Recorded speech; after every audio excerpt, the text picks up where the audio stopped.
การนั้นปฏิบัติธรรมหมายถึงว่าการที่เข้าถึงแก่นของความจริงทั้งหลายที่เฮาบ่รู้ว่า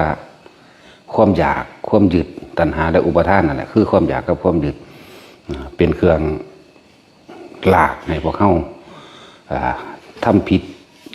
ต่างๆนานาสารพัดจนหาทางแก้ทางออกบ่ได้ก็คือตัณหาและอุปาทานความอยากและความยึดแต่ว่าผู้อยู่เบื้องหลังบงการของมันก็คือความบ่รู้นั่นเอง อันนี้คนที่มาฝึกหัดตัวนี้แล้วต้องเข้าใจที่ว่าพระนิพพานเนี่ยจำต้องทิ้งทุกอย่างพระนิพพานเนี่ยต้องใจกล้าหาญและเด็ดเดียวที่สุดพระนิพพานนี่ก็คือต้องปล่อยทุกอย่างออกจากความเป็นห่วงจากความอาลัยลองสละตัวเองที่สุดเลยบ่ธรรมดาเลยก็สันติภาพฝึกให้สละตัวเองบอกสละแบบใดท่านที่แรกเขากะตั้งแต่กี้เขาท่านกับแรกนั่นแรกนี่ขอนั่นขอนี่บานนี้เขามาได้ยินได้ฟังคำบอกคำแนะแล้วคิดตามเขาไม่จริงว่าตะกี้กูกระท่านเงินเข้าไป20 บาทหรือ100หรือยังกระสางขออันนั้นขออันนี้เป็นนั่นได้นี่คือตัณหานี่คือความบรรลุความบรรลุและความอยากและความยึดคิดว่าการมีทรัพย์สมบัติมากๆการมียศถาบรรดาศักดิ์การมีตำแหน่งและอำนาจต่างๆถือว่าเป็นความสุขนี่คือความบรรลุเห็นปะบัดนี้การท่านเอียงกระสางเลยมีแต่การขอบ่ฮู้ว่าในการขอนั่นน่ะ มันได้สร้างภพสร้างชาติไว้แล้วสร้างอารมณ์ไว้แล้วนี่ก็ให้ทุกคนคิดเบิ่งดีๆขนาดท่านอาหารยารักษาโรคเครื่องนุ่งห่ม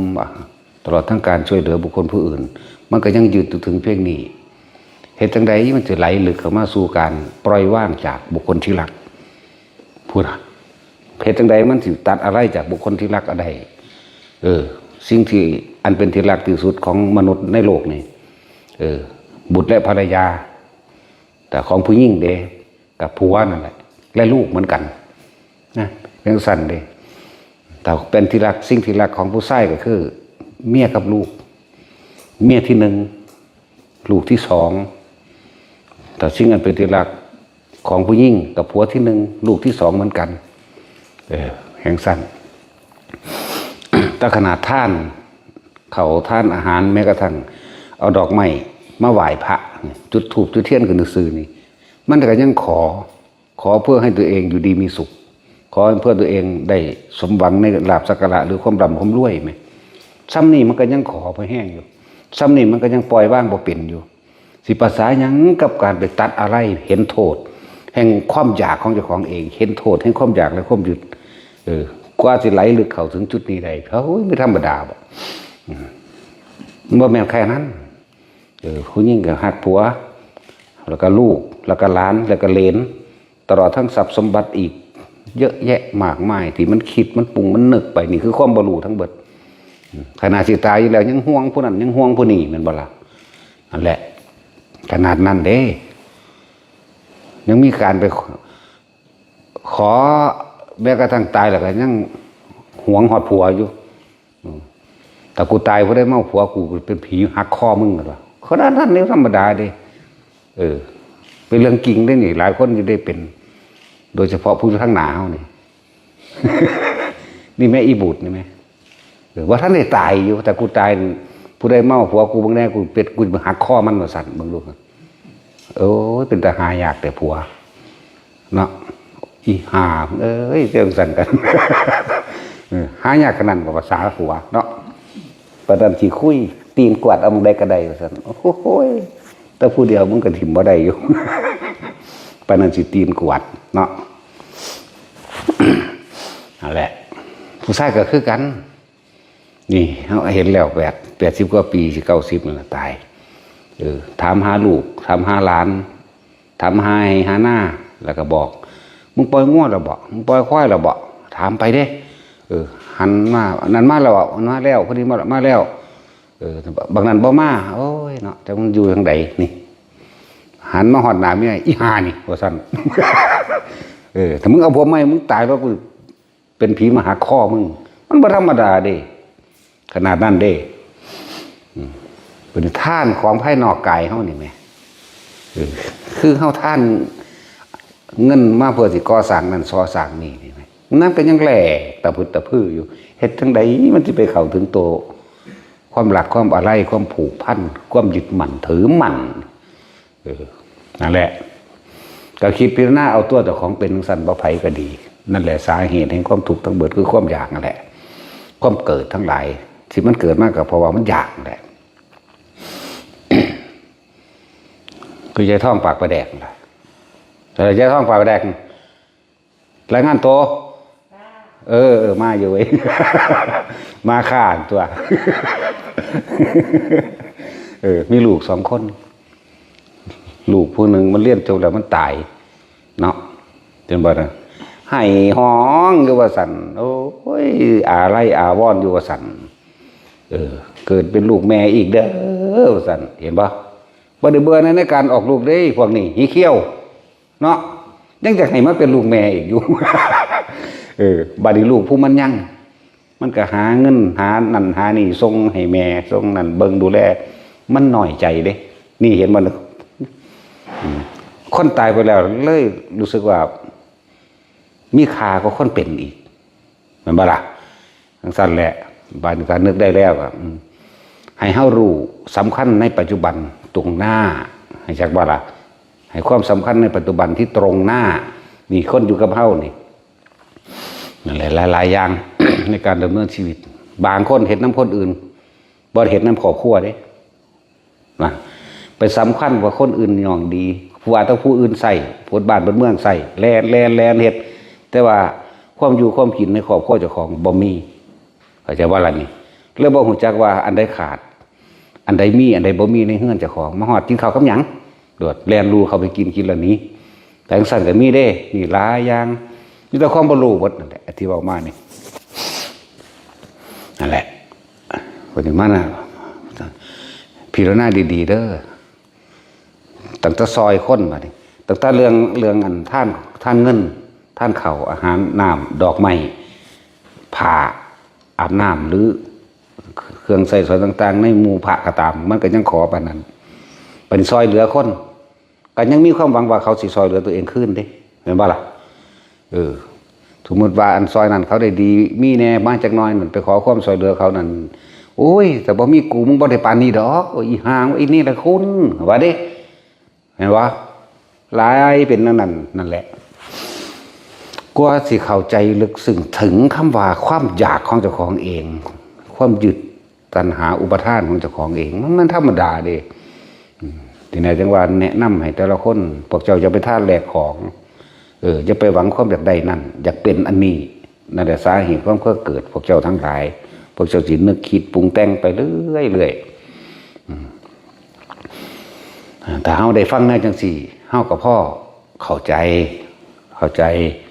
เวลาเฮาสิท่านต่อไปปุ๊บกึกขึ้นมามันแม่นความเพิ่น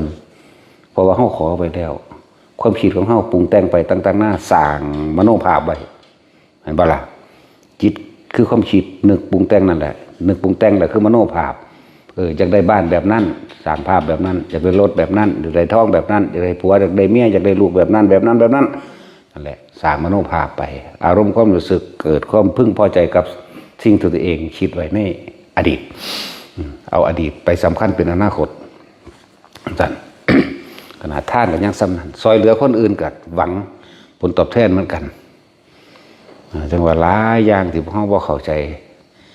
กว่าสิมาเข้าใจคำว่ามันต้องสละตัวเองทุกอย่างแม้กระทั่งชีวิตตนเองเห็นป่ะรักใดที่จะเสมอด้วยรักตนโดยภาษาโลกนี่คือรักบุตรและภรรยาหรือสามีและลูกเด้พวกยิงพวกไส้ก็เลยนี่เด้บ่ได้คือกันกับคำว่ารักใดที่จะเสมอด้วยรักตนเป็นไม่มีแบบธรรมเด้นั่นแหละคนทางโลกมันก็หาอยู่หากินเพื่อครอบครัวก็จริงก็ถูกต้องนี่คือคนทางโลกบัดนี้ลูกหลานถึกร่างแกมันสิย่อมบ่ล่ะนะว่าตาช่วยย่อมบ่ล่ะลูกมึงตีลูกกูจังซั่นจังสิผิดพลาดกันไปบางอย่างเลยก็มีนี่คือแค่ปลายเหตุนึงเด้ แค่ปลายเหตุของทุกเรื่องเล่าที่มันเกิดมาเป็นคนแล้วมาเป็นนั่นนี่แล้วนี่ทะเลาะกันบ่พอใจกับผู้นั้นบ่พอใจกับผู้นี้ถูกแย่งชิงนั่นแย่งชิงนี่สารพัดเวลาเห็นยังบ่สำเร็จไปโทษผู้นั้นไปโทษผู้นี้เด้นี่คือแค่ปลายเหตุทั้งหมดต้นเหตุมันอยู่ความอยากคุณเข้าใจบ่บาด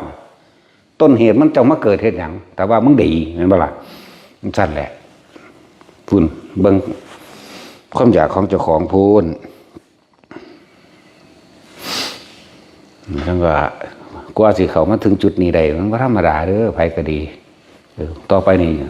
ท่านหยังซอยเหลือหยังกับไผก็ช่างอาหารยารักษาโรคเครื่องห่มที่อยู่อาศัยเครื่องอำนวยความสะดวกเครื่องประดับประดาต่างๆอย่าไปหวังอย่าไปขออย่าไปแลกการหวังการขอการแลกนั่นคือตัณหาสร้างไปแล้วอุปทานสร้างภพสร้างอุปทานวาดภาพจินตนาการไปแล้วว่าจะได้แบบนั้นจะเป็นแบบนี้อารมณ์ความรู้สึกไปพึ่งพ่อใจนั่งซี่แหละไม่เห็นตัวนี้เด้อลึกเข้ามาคือตัวนี้มันเป็นตัวอื่นนั่นแหละเหตุของมัน นายช่างผู้สร้างเรือนก็คือตัณหานั่นแหละความอยากเพราะความไม่รู้คิดว่าได้สิ่งนั้นแล้วจะมีความสุขได้สิ่งนี้แล้วจะเห็นให้พ้นจากทุกข์นั่นคือแค่ปลายเหตุมันต้นเหตุมันคือความอยากที่พระพุทธเจ้าเพิ่นว่าได้หักยอดเลื่อนแล้วได้เห็นตัวนายช่างผู้สร้างเลื่อนแล้วก็คือตัณหาขยังเราเห็นตัวท่านแล้วความคิดนั่นเองนะความคิดที่มันคิดนึกปรุงแต่งนะไปหันแล้วอยู่หันละบัดนี้เพิ่นได้หักยอดเลื่อนลงมาแล้วนะยอดเลื่อนก็ความคิดนั่นแหละยอดเลื่อนก็เลยนั่นแหละมันสิคิดไปปุ๊บดึงมามันสิคิดไปปุ๊บดึงมานี่ที่บอกไว้อยู่ตลอดนั่นแหละหลายอย่าง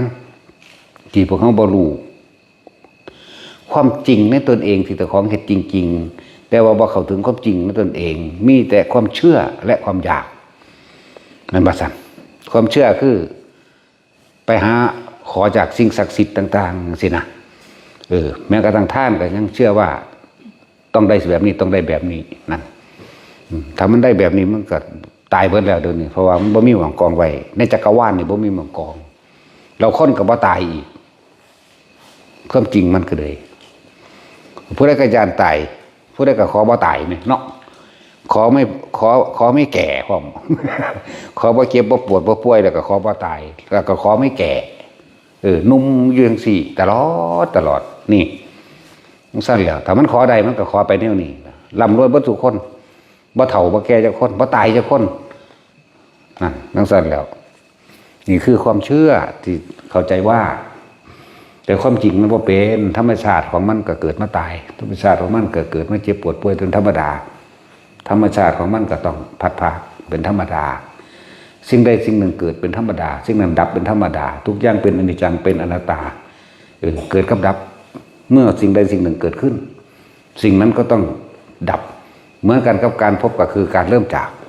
การเกิดก็คือการเริ่มตายคนเฮาบ่จากกันเป็นก็ต้องจากกันตายสุดท้ายก็ต้องตายจากกันอยู่ดีบ่มีผู้ใดอยากจากแต่ธรรมชาติบังคับให้จากเบิดธรรมชาติคือตาย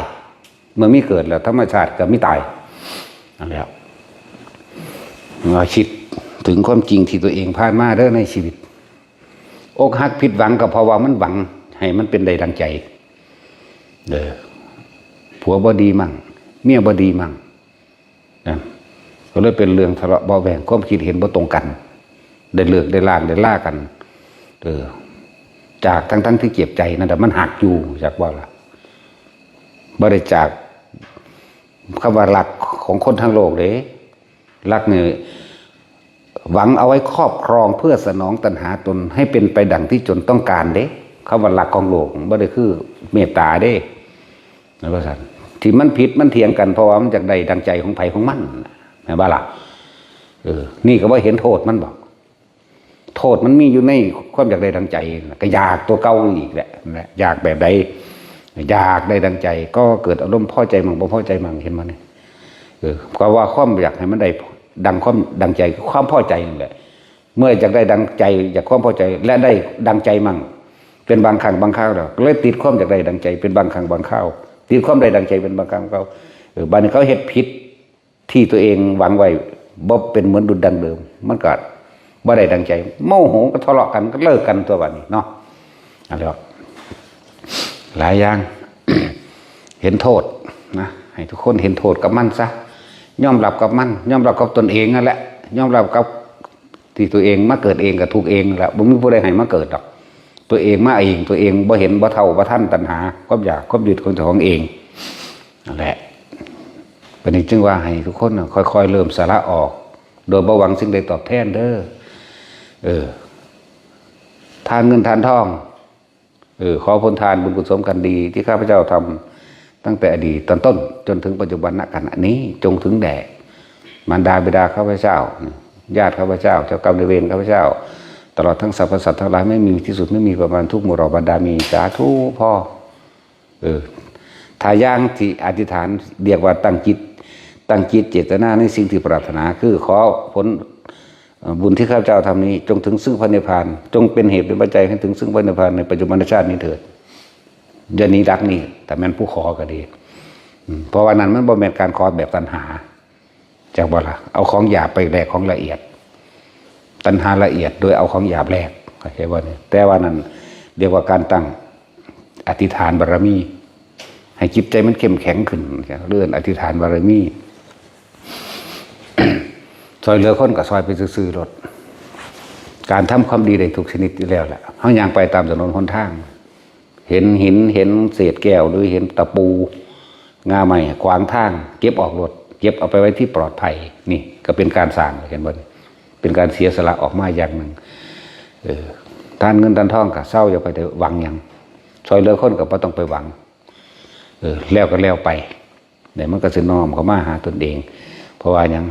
รักใดที่จะเสมอด้วยรักตนเป็นไม่มี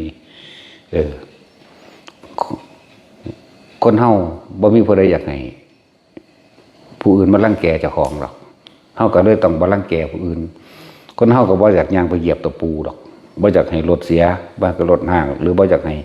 รถหัวรถอีหยังดอกนี่ก็เลยเก็บตะปูเก็บเศษแก้วออกจากถนนซะบ่อยากให้ผู้ใดมาขวางทางดอกก็มีเศษไม้เศษอะไรอีหยังก็เก็บออกจากข้างซะเอาไปไว้ในที่ปลอดภัยจังซี่นี่เป็นการเสียสละตัวเองในอันหนึ่งเห็นมั้ยเนี่ยมันบ่ธรรมดาดิ เรียกว่าเก็บเล็กเก็บน้อยเดี๋ยวก็กลายเป็นความยิ่งใหญ่ขึ้นมาเองเลื่อนบารมีร่วมแล้วกับบารมีทั้งใจเรียกว่ากำลังใจในการที่จะตัดอาไล่ออกจากวัตถุสิ่งของที่คิดว่าสิ่งนั้นเป็นของตนอาหารยารักษาโรคของที่อยู่อาศัยเครื่องอำนวยความสะดวกต่างๆนี่มันยึดอยู่เพื่อที่ให้เกิดกำลังใจในการช่วยเหลือผู้อื่นโดยไม่หวังสิ่งใดตอบแทนคือเอาก้อนหินใหญ่ๆออกจากถนนเอานั่นหรือซอยคนดันรถขึ้นหรือเห็นเขารถเบิดน้ำมันถามเขาเฮาหูจักปั๊มหรือยังกะถามประกันแต่ก็ซอยเหลือเขาให้พาดบนเนี่ยเขาก็สิคือเข้าตัวอยากให้ผู้ซอยคือกันแม่นบ่ล่ะนั่นแหละเด็กเสียสละออกทีละน้อยมันก็เกิดความเคยชินในการบ่อยากได้หยังนั่นตัวมันชินเข้าบอกถ้าผู้ใดอยากทานทำบุญอีหยังก็สร้างอย่าจะเฮ็ดหลายเด้อเฮ็ดพุทธบาทมันจังบ่เสียดายทั้งบ่เสียดายพร้อมทั้งบ่อ่านพร้อมจังซี่มันก็คอยชินเข้าก็เลยเป็นท่านซื่อๆท่านเฉยๆเลยว่างจิตเป็นกลางได้จังซี่น่ะทั้งเบิดนี่ก็เพื่อที่เขาเข้าว่ามัชฌิมาหรือว่างจิตเป็นกลางใดบ่เขาไปยึดมั่นถือมันในสิ่งใดสิ่งหนึ่งและสิ่งทั้งปวงนั่นแหละนะว่าคอยเฮ็ดไปเพื่อผ้าแล้วก็อีกอย่างหนึ่งคือเฮาได้ใส่สมบัติของโลกใส่สมบัติอย่างต่างๆที่บรรพบุรุษปู่ย่าตายายขึ้นหรือยังได้ใส่ขึ้นหรือยังต้นไม้ก็บ่มีไผปลูกก็คือไปตัดเอาโลดเนาะแล้วเฮาปลูกขึ้นแก่โลกลองเบิ่งดูผลไม้รากไม้จังซี่เฮาก็ปลูกขึ้นมาเนี่ยเพื่อให้เป็นทานแก่ทุกคนเลยบ่ว่าแต่คนสัตว์พร้อมคือจังเฮาปลูกอยู่เดี๋ยวนี้แหละปลูกมะม่วงมันบ่อยากพัดต้นผมบอกลิ้นจี้มื้อนี่ปลูกม่วงปลูกมะลิ้นจี้ปลูกของอยู่ของกินมดแดงเฮาก็บ่ขามันเพี้ยเฮาก็บ่หายามาอะไรมาขามัน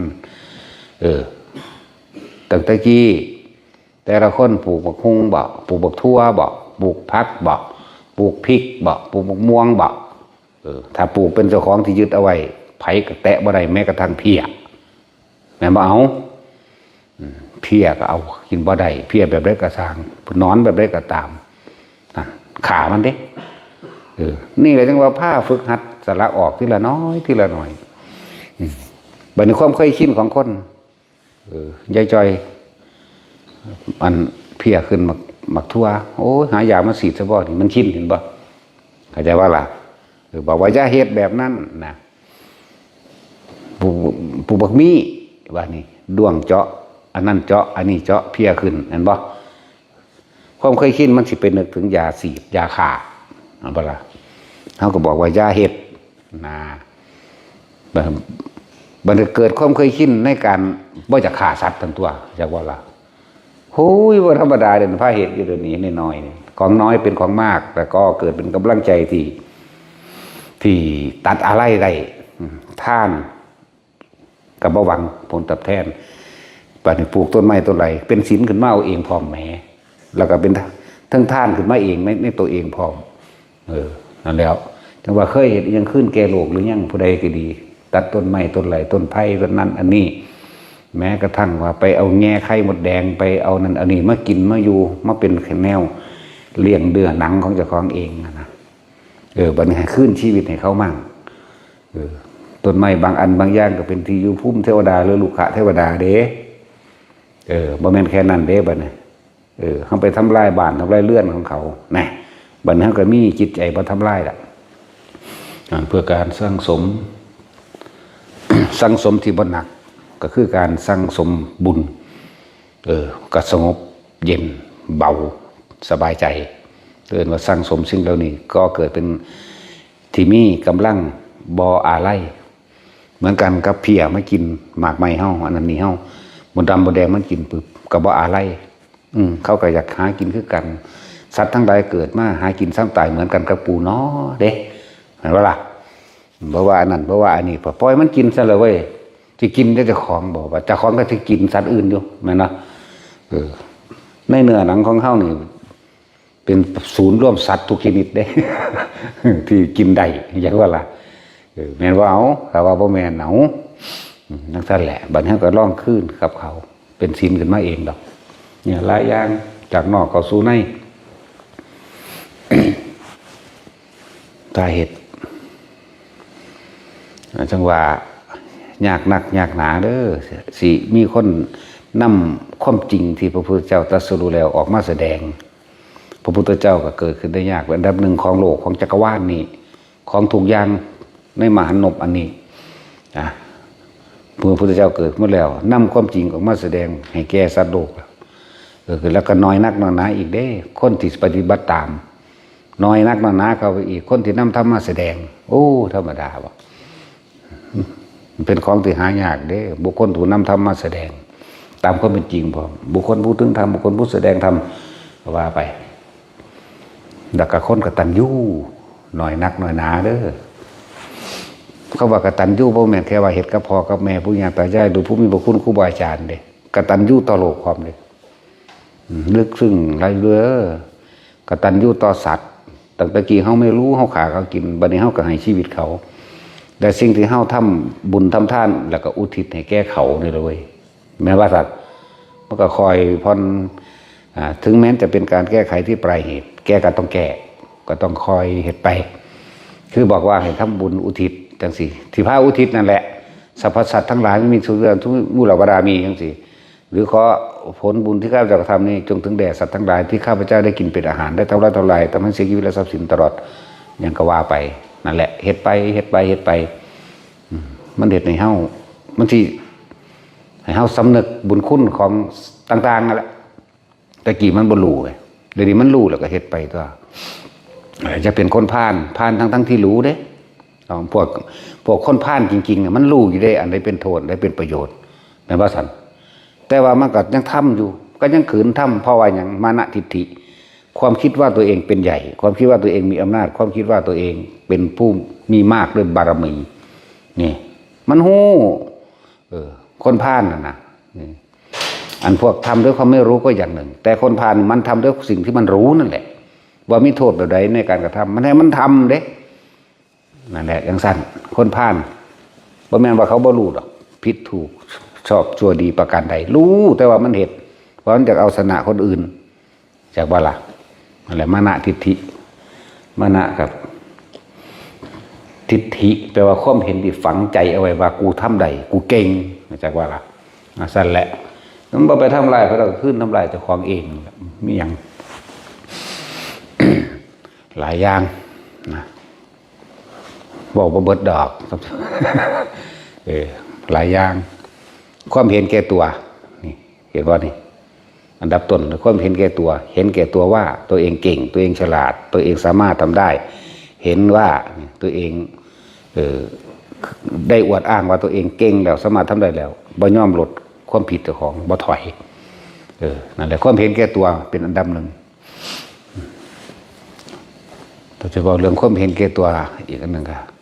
ในสมัยหนึ่งที่พระเจ้าประเสนพวกเดรัจฉีนอกศาสนา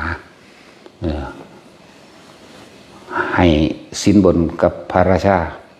หมายถึงพระเจ้าประเสนรับสินบนทองคำ5 เหลี่ยมเกวียนเงิน5 เหลี่ยมเกวียนตลอดทั้งของใส่มากไม่นับประมาณบ่ได้ตลอดทั้งสัตว์เลี้ยงเพื่อที่จะขออยู่ในที่พระราชานั้นอนุญาตแต่มันกันอยู่บ่ไกลกันกับบัดเชตวันบัดบ่ได้ไกลกันเด้ นี่เรียกว่าความเห็นแก่ตัวเห็นแก่ได้เห็นแก่กินเฉพาะลำพังตนเองจากวันนี้จึงไปรับสินบนนี่โดยไม่ได้รู้ว่ากำลังนำไพ่พานมาใส่สู่ตัวเองบ่รู้จนพระพุทธเจ้าเพิ่นรู้พุทธเจ้านี่รู้บอกให้คนวัดมาสังคารีวัดวันเฮาว่าคนใส่ในวัดไปบอกพระปัจเจนมาเฝ้าพระพุทธเจ้าก็พระเจ้าปัจเจนกับบ่มาครั้งที่2ให้พระอานนท์ไปตามก็แม่งบ่มาเด้ครั้งที่3พระองค์คือเขากำลังส่องสุมกำลังนะพระราชาตายใจว่าเขาสวามิภักดิ์เข้าใจบ่ล่ะว่าเขานั้นสวามิภักดิ์แก่ตนเองนี่การความเห็นแก่ตัวในการไปเอาสินบนต่างๆนี่เข้าใจว่าเขาสวามิภักดิ์อย่างดีนี่เขานี่ย่อมอยู่ใต้อำนาจของเจ้าของเองนี่เข้าใจว่าตัวของมีอำนาจนี่คือความหลงตัวเองนี่คือมานะทิฏฐิในตัวเองสุดท้ายแล้วพระพุทธเจ้าบ่ได้อีกบ่โดนบ่นานสิ่งคนทั้งหลายเหล่านี้ก็สินำส่องสุมและกำลังเข้ามาสิเฮ็ดให้แม้กระทั่งวัดว่าอารามของ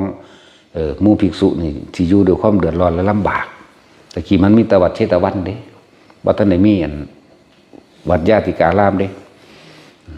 พุทธเจ้าเสด็จเองเลยหนีบ่ได้ที่เสด็จเองเลยเพิ่นถามเลยเพิ่นบอกพระเจ้ามหาบพิตรนะมหาบพิตรมีความเห็นแก่ตัวเป็นอย่างมากนั่นเพิ่นบอกเลยได้ไปรับทองคำเขา5 เหลี่ยมเกวียนแม่นบ่ตัวบ่ได้บัดมีแต่ว่าพระเจ้าข่าอย่างเดียวอันนี้เท่านั้นอันนั้นเท่านั้นรู้บ่ความเห็นแก่ตัวของมหาบพิตรเนี่ยที่กลับมาทำลายสังหารบ้านเมืองของมหาบพิตรเองอย่าเข้าใจว่าคนทั้งหลายอันเป็นเดรัจฉีทั้งหลายเหล่านี้สิสวามิภักดิ์แก่ตนเองเขาทำให้ตัวเองตายใจนะจะคิดว่านั่นแหละแล้วก็ไปอนุญาตเนี่ยเขาสร้างนั่นสร้างนี่ไปเรื่อยเวลาเขาจะเอาขึ้นภายหลังนะคนที่เอาเหตุผลไปได้เวลาคนทั้งหลายเหล่านี้เมื่อส่องสุมกำลังเติมทีแล้วก็สินำเอาพวกญาติหรือพวกมิตรสหายของเขาค่อยๆนำทยอยเข้ามาเมื่อมีกำลังพอแล้วสิ่งที่มหาบพิตรได้ไปเนี่ยยังเป็นแค่ของขี่ปฏิวแต่ว่าส่วนที่เขาสิเขาไปสังหารมหาบพิตรเองตลอดตั้ง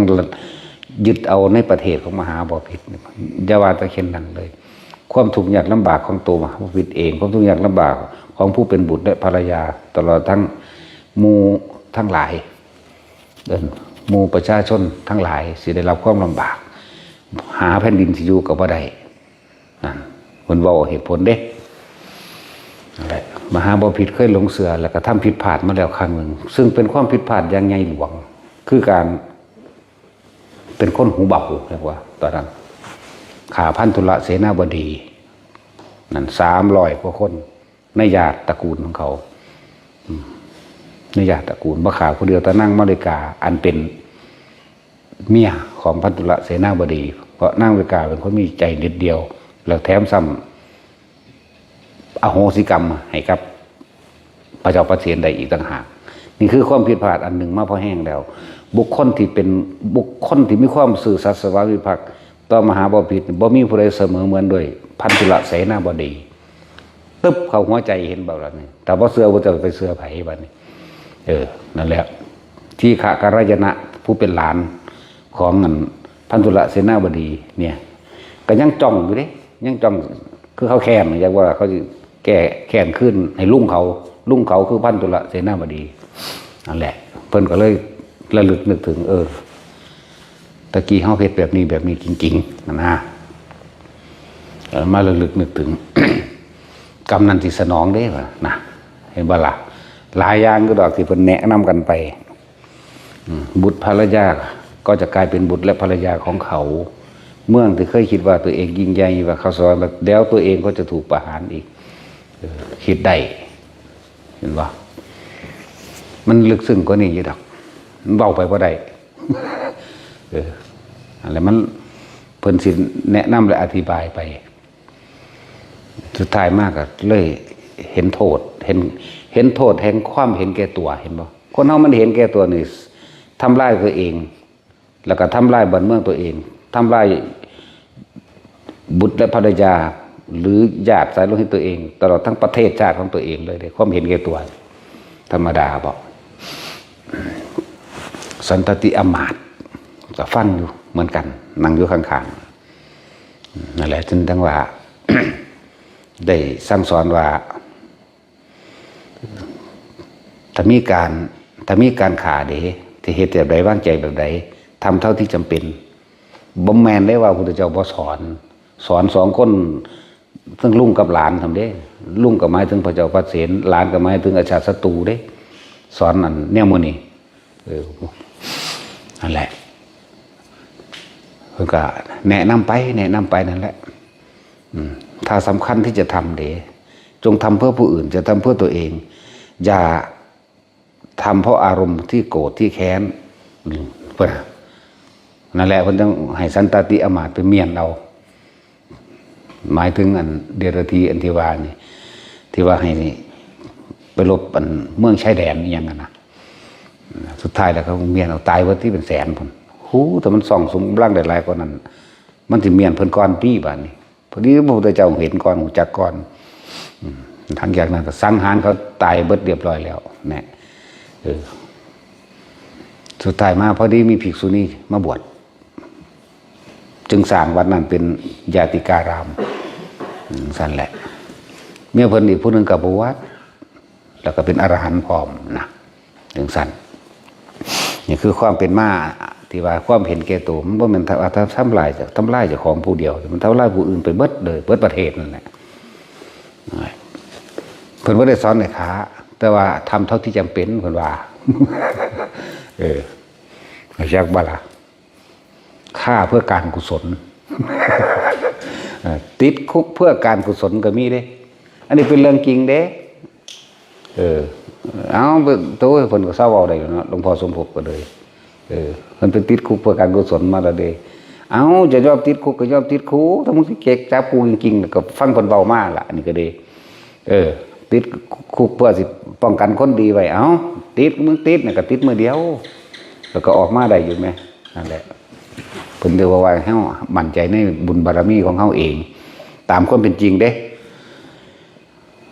ตัวสำคัญมันคือความจริงใจความบริสุทธิ์ใจในการกระท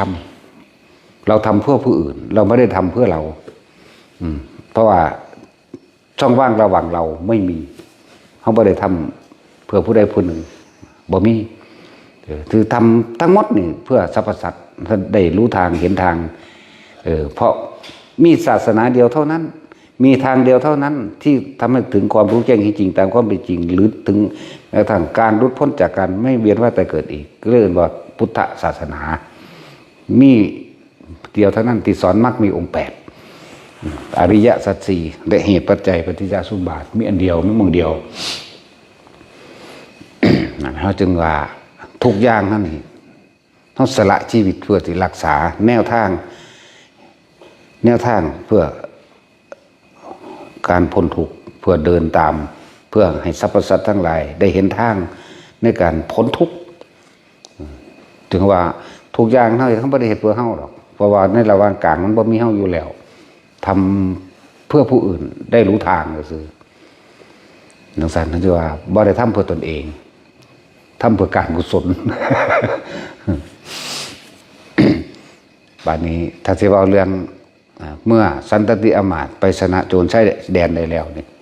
ก็บ่แม่นนั่นแหละก็พวกนั้นแหละพระราชาก็ฉลองให้ฮอดมื้อที่7บรรลุอรหันต์มั้ยโอ้ขาเพื่อการกุศลก็มี ใช่แล้วอย่ายันตบาปหลายองคุลิมาศเราบ่ได้ขาเพื่อการกุศลทุกข้าเพราะความไม่รู้เฉยๆเด่นเราก็ยังบรรลุได้อันขาเพื่อการกุศลอีกอันหนึ่งแต่ก็เป็นการรักษาชีวิตเจ้าของคือไผในจุลคาตมันบอกจับโจรได้ตั้ง30,000 กว่าคนผู้ใดสิอาสามาเป็นเพชฌฆาตยกมือขึ้นโลดเลิศในจุลคาตโจรผู้ฆ่าโจรขาอยู่หันแล้วจนว่าเบิดกำลังขามันก็เลยปลดเลยป่วยเห็นบ่ขาเพื่อการกุศลเรื่องก็เลยเพราะว่าอย่างพระราชาก็ว่าได้ให้ค่าจ้างเพราะว่าให้ชีวิตแล้วแต่ว่าให้อาหารให้อย่างหลายอย่างอยู่หรอกแต่ว่าเป็นสั่นก็ให้อยู่บัดที่ป่วยตายภาษาลิบุตรประเทศเอาบรรลุอนาคามีเข้าใจว่าล่ะได้ยานบาปแม่งหลายหน้ากูศูนย์ดีว่าดีกูไปขาเอาเองซ้ำฆ่าเพราะเมตตาจากว่าหลวงตาบอกกันว่าเลยตีนี่เราตีด้วยเมตตานะตีด้วยเมตตาก็มีเด้นั่นแหละแต่ว่าเขาเนี่ยฆ่าด้วยเมตตาถ้าอยู่โดนหลายมึงสิบาปหลายถึงสั้นตัวสิ่งใดควรสิ่งใดบ่ควรเขาก็รู้แล้วเว้ยนะคนที่เกิดมาบ่ซ้ำประโยชน์นี่ยังก็ผู้ใดใดเลยนั่นนะบ่สมควรที่มีชีวิตอยู่ในโลกดอกตายซะมันจังบ่บาปหลายเป็นบ่ล่ะคือบอกทุกคนนี่แหละฟังธรรมแต่ละมือที่แสดงออกมาเรื่อยๆถ้าบ่เข้าใจแล้วก็พักตายซะไปผูกคอตายซะแต่โดนเถาะมันสิบาปหลายบอกแต่ละมือก็ว่ามันแปลนออกเลยเนาะคือบ่มีอย่างในฟ้ามือเลยนะบวัตกรรมฟ้าเลยแบออกเบิดแล้วบอกแต่ละถึงนิพพานปึกเลยเด้เสร็จแล้วอยู่แบบนี้เอาอยู่ว่าสัตว์เน้นว่าสัตว์ยันเอาคนบ่ได้นั่นแหละแต่ไว้สิกาปานนั้นเนาะประเภทว่าสละตัวเองเพื่อผู้อื่นนี่ประเภทเดียวคือพระพุทธเจ้าแหละเป็นที่หนึ่งอยู่แล้วอย่างสั้นต่างๆท่านเงิน10 บาทมันก็ยังขอถือลอตเตอรี่เป็นเท่าไรล้านสิภาษาหยังก็จะไปไกลเรื่องนี้เนาะแต่ซอยเหลือคนแน่ก็ไปท่วงบุญคุณเขานี่แหละคุณเอ้ยแต่บ่มีกูมึงตะกี้มึงหรือวะแม่นบ่ล่ะตะปูหมกม่วงหมกฮุ้งกินเพี้ยขึ้นมาหาหน้าเศษมันตายอยู่จังได้มันจะไปคิดถึงหมกจังสีได้นั่นแล้วบัดเด็กน้อยพิษกันลูกหลานตีกันก็ยังศูนย์ให้ตระกูลกันเลยแต่มีเนาะเห็นว่าเคยเป็นวะศูนย์ให้ตระกูลนั้นว่าดีตัวอังฟอร์มแอนกินขี้ขโมยตัวปูยามันหุ่นไล่ไปหอดโคตรเนาะขนาดนั้นเด้ภาษายังสิบากาสละตนเองเพื่อผู้อื่นได้แต่ว่าชีวิตที่มีคุณค่าที่สุดก็คือชีวิตที่ได้เกิดมาทำเพื่อผู้อื่นโดยไม่หวังสิ่งใดนั่นแหละคือชีวิตที่มีคุณค่าคิดเบิ่งเด้อพระพุทธเจ้าเฮาเกิดมาแต่ละศาสตร์ตั้งครั้งเสวยชาติเป็นโพธิสัตว์มีแต่เอาสละชีวิตเพื่อผู้อื่นตลอดเลยเป็นพญากวางทองเขาสิขากวางทองมันสิออกลูกแล้วกวางตัวนั้นก็เลย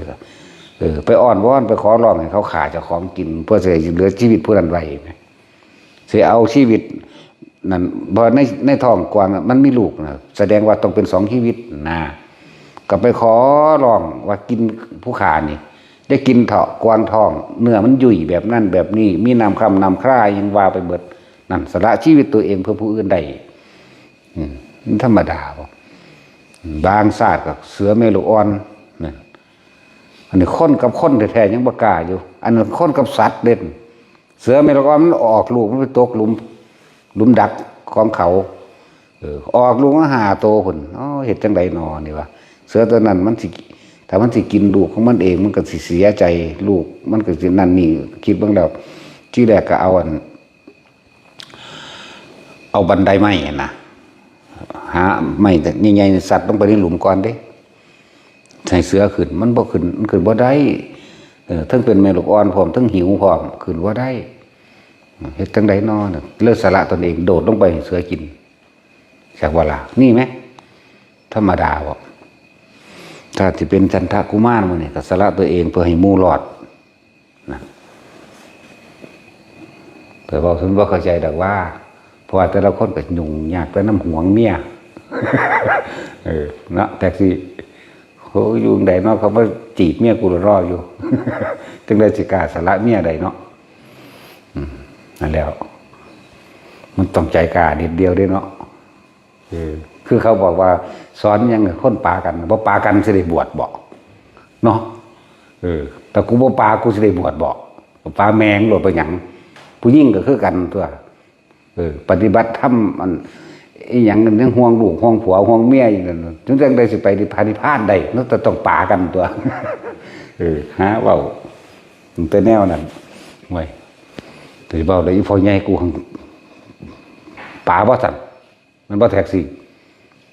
พระพุทธเจ้าเฮาหนีมาบ่สั่นป่ามาบ่สั่นที่อุ้มกันมาบวชก็ไปสอนเรื่องนิพพานผู้ใดสิไปสอนได้แม่นบ่ล่ะเขาเดียวก็โอ้ยเอาลูกไปกินนมก่อนกำลังเทศอยู่จังไผสิไปสอนได้แม่นบ่สั่นตัวบ่ป่ามันสิได้บ่โอ้ยโคตรพ่อโคตรแม่มึงนี่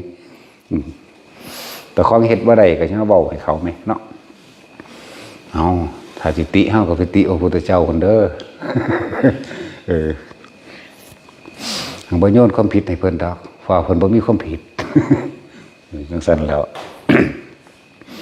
มันต้องใจกล้าหาญใจเด็ดเดียวมันต้องถิ่มได้ทุกอย่างเด้บาดนี่ภาษาหน้าดำขี้หมีอยู่ไผก็เลยผู้หญิงอีแหล่ๆปากใหญ่ๆยาวๆเสกเวกผัวก็ยังห่วงยังหึงอยู่เนาะหน้าท้องเตะใส่ออกมาอยู่ไผก็เลยอยู่อาญะอยู่ก็ยังมาห่วงกันอยู่ได้กับเก่งปากคายอีกสวบผู้นั้นกัดผู้ดีอยู่เขาก็ยังมากล้าป่าไหมเนาะทั้งสั้นแล้วนี่ธรรมดาบ่มันต้องเสียว่าใจมันต้องเด็ดเดียวบ่ของเพิ่นกับลูกเดียวหนึ่งยังงามๆอยู่ได้นั่นน่ะ29 ปีออกบวชยังงามๆอยู่ได้นั่นน่ะแม่นบ่ล่ะบัดนี้บ่แม่นแค่นั่งพิมพ์ผ้าผู้เดียวนี่ 74,000 คนพุ่นเด้นางสนมนั่นแม่นเบิดละเมียเบิดละนั่นน่ะแล้วก็เป็นคนรวยอีกเป็นเจ้าฟ้ามหากษัตริย์อีกแม่นบ่ล่ะขุมทรัพย์ขุมทองทั้ง4ก็มีอีกเสนาอามาตย์ทาสบริวารเต็มไปเบิดเพิ่นก็ยังป่าได้แม่เนาะเพิ่นก็ยังถิ่มได้แม่นั่นแหละเพิ่นสั่งสมทีละเล็กทีละหน่อยยังว่ามานี่แหละอันนี้อีหยังเลยเบิ่งเมียแล้วตอดอยู่หวงอยู่ว่าสั่นคือบักแลหวงอีอันนั่นแหละโอ้ยควรข้างคกเป็นลูกเลือนข้างคกภูเขาไฟสำเร็จกันข้างคกธรรมดาจักมันอยู่ได้จังได๋ภูเขาไฟอีเย็นซื่อไหมเปื่อยยามยางอยู่ผัวหวงว่าสั่นมาหวงใส่ฮอดกูกูฆ่าตัวตายอยู่ดีกว่าจังซั่นแหละเดี๋ยวเบิ่งอีแหลกก็คือกันโอ้ยกวนคุจิขี่ตอดอยู่ผัวเพิ่นกวนอย่างหนังหมาเนาเตเส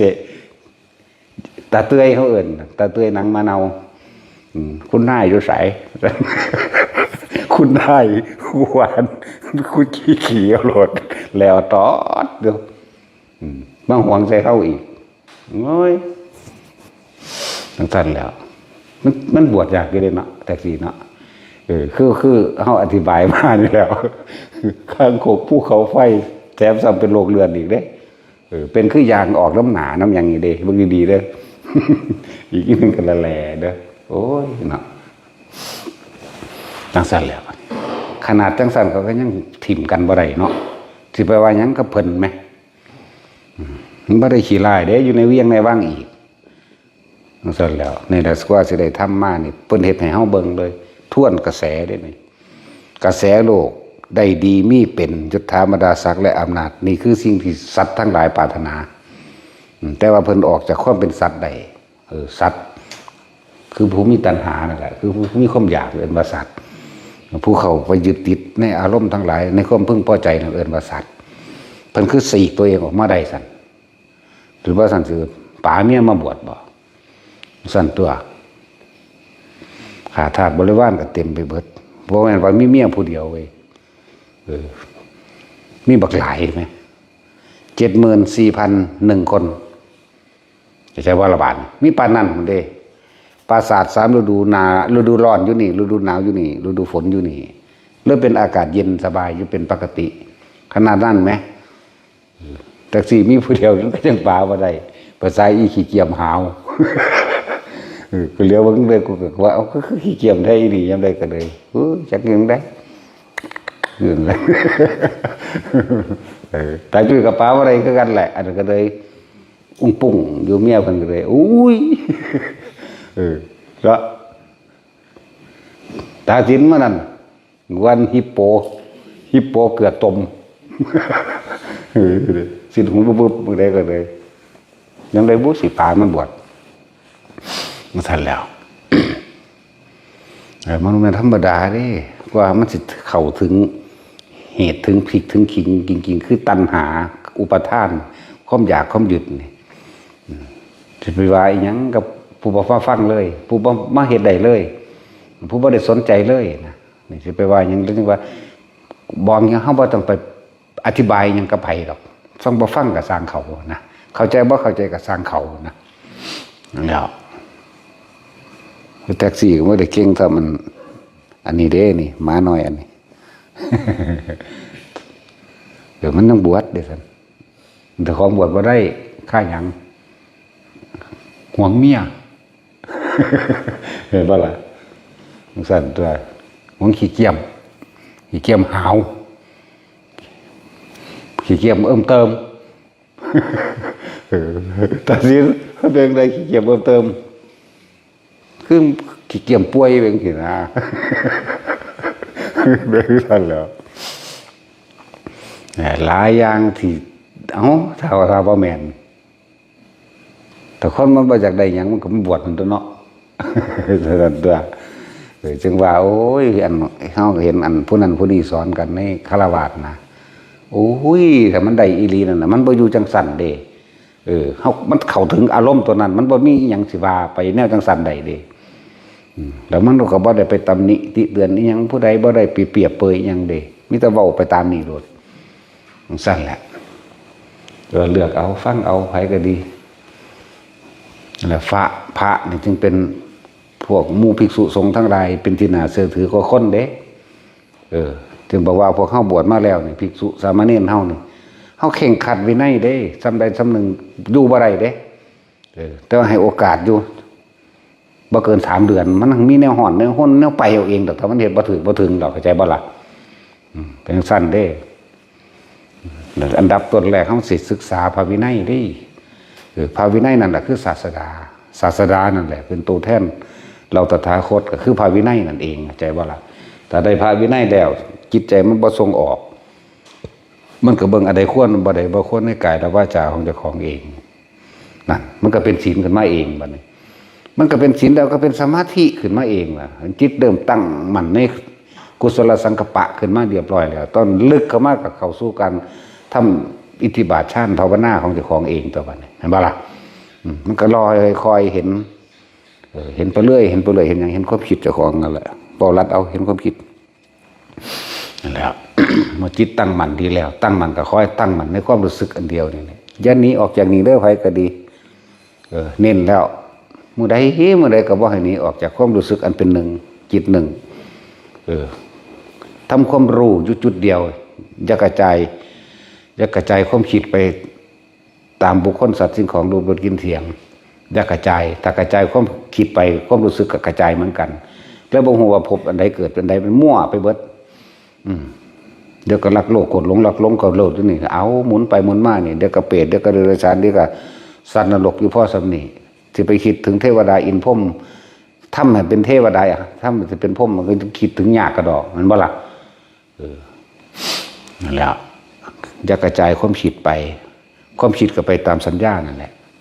ความคิดก็ไปตามตาหูจมูกลิ้นกายความคิดก็ไปตามรูปรสกลิ่นเสียงเมื่อไปตามรูปรสกลิ่นเสียงอารมณ์ความรู้สึกเกิดพบเกิดเนี่ยก็ไปเกิดอันเก่าของเก่าละสัญญาบ่ได้บ่นั่นแหละเพิ่นถึงมีวิธีละหลอกลวงความคิดซะก่อนลวงกุศโลบายอยู่ในลมเมื่อลมหายใจเกิดขึ้นแล้วปิติเกิดขึ้นแล้วถึงว่าเฮาจึงสร้างจุดหนึ่งสร้างนี่จึงว่าสร้างให้มันตั้งมั่นอยู่หม้องใดหม้องหนึ่งเรียกว่าสร้างความรู้สึกอันเป็นหนึ่งตัวนี้นี่พระสันทนจะว่าต้องทำกรรมฐานอันหนึ่งเหมือนว่าล่ะเฮาก็มาจากวาน้ำไผดอกก็วาวเองของเฮานี่แหละตะกี้เฮาก็40อย่างเฮาเฮ็ดเป็นเบิดก็แล้วกันกรรมฐาน40อย่างพุ่นแต่ว่าเฮาเป็นปฏิมาอยู่ได้จริงๆอยู่นำอานาปานสติแล้วก็มาอยู่ในความรู้สึกเดียวนี่แหละเฮ็ดได้เบิดแล้วกันนะอสุภะ10อนุสติ10นะรู้เบิดนั่นแหละฌาน4อรูปฌาน4บ่อาหารได้เป็นตระกูลสัญญาหรือการทำโดยพรหมวิหาร4นี่40แล้วเด่นนี่มันก็ยังไปฟุ้งมันก็ยังไปหมู่ใหม่มันก็ยังรู้ว่าท่านอารมณ์อยู่จนว่าต้องทำอารมณ์ให้เป็นหนึ่งแต่ว่าเป็นอารมณ์อันเป็นอุเบกขาเรื่องจิตหนึ่งทำความรู้สึกอยู่ในกายให้เป็นหนึ่งเดียวถ้าเชื่อว่าตามปรมาจารย์ตักหมอกับว่าเซนคือทำความรู้สึกอยู่อันเดียวรู้ยังบ่รู้สึกตัวนั่นแหละคือหลงเข้าใจว่าถ้ารู้ได้มีความรู้สึกตัวจะว่าสติระลึกนึกถึงความรู้สึกที่เป็นหนึ่งนั่นแหละชาภคโรกับว่าสติทำความรู้สึกรู้อยู่ในความรู้สึกที่เป็นหนึ่งสติระลึกรู้ภาษามันรู้สึกตัวหลดแล้วก็รู้สึกตัวอยู่ที่จุดเดียวจิตเดียวแต่ว่าเห็นอยู่เท่านี้แหละเดี๋ยวก็ท่านเองดอกความคิดตะกี้เขาบ่ท่านอยู่กับความรู้สึกนี่ตอนแรกมันก็คิดไปคุ้มมาก่อนมันคิดไปเรื่อยคุ้มมามันคิดไปหาสัญญาเก่าๆคุ้มมาเรื่อยต่อไปปล่อยมันคิดเมื่อมันไหลเมื่อมาไหลความรู้สึกในจิตหนึ่งหายความรู้สึกในกายอันเป็นหนึ่งหายมันสิค่อยๆนั่นขึ้นดอกกันบ่แท็กซี่ความรู้สึกที่มันอยู่นี่ตอนแรกดึงมันไว้ซะก่อนเพื่อจะเกิดถ้าคนมีสติปัญญาพร้อมเห็นความเกิดดับไปพร้อมอยากว่าล่ะเห็นความเกิดดับจิตคิดไปถึงบ้านเฝ้าดึงกับมาเกิดกับบ้านดับกับบ้าน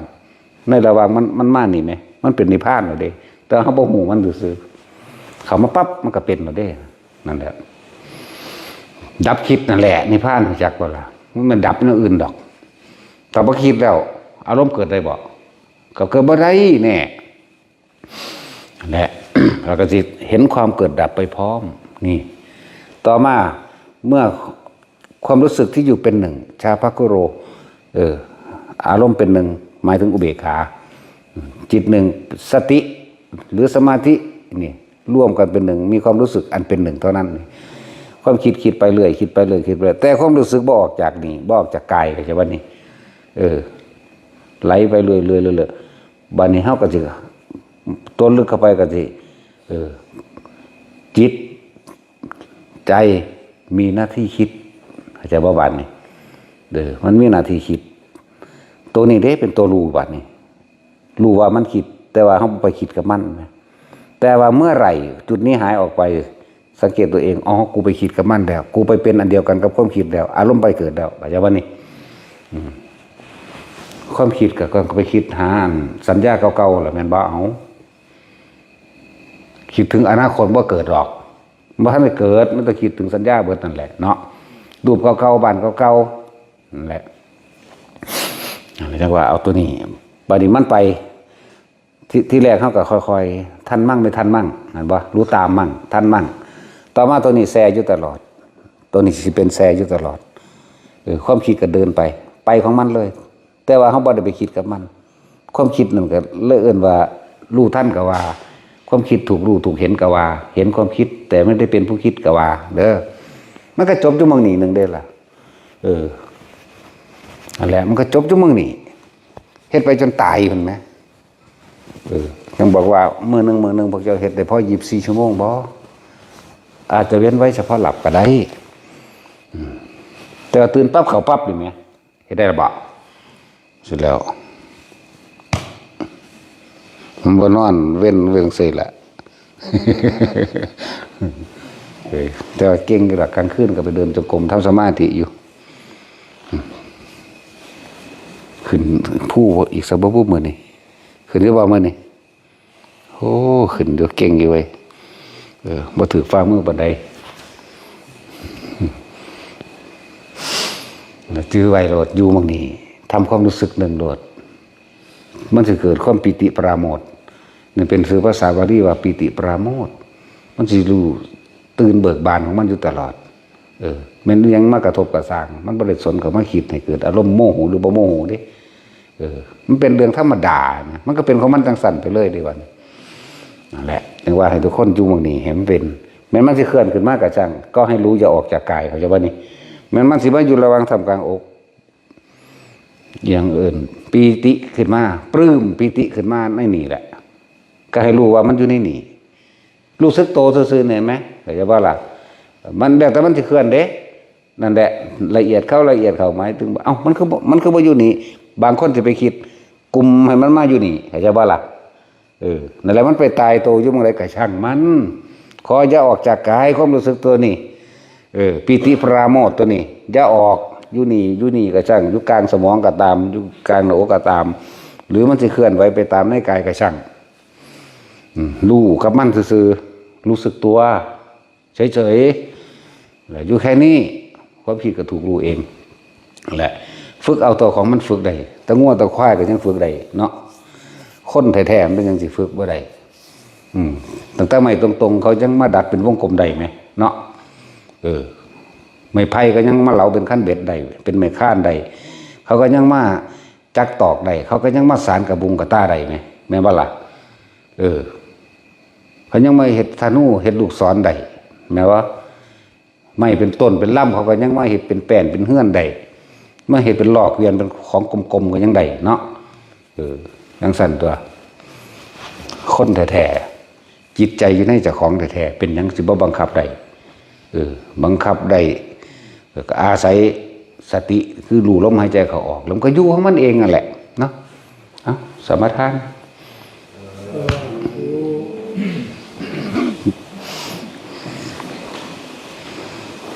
นะโมตัสสะภะคะวะโตอะระหะโตสัมมาสัม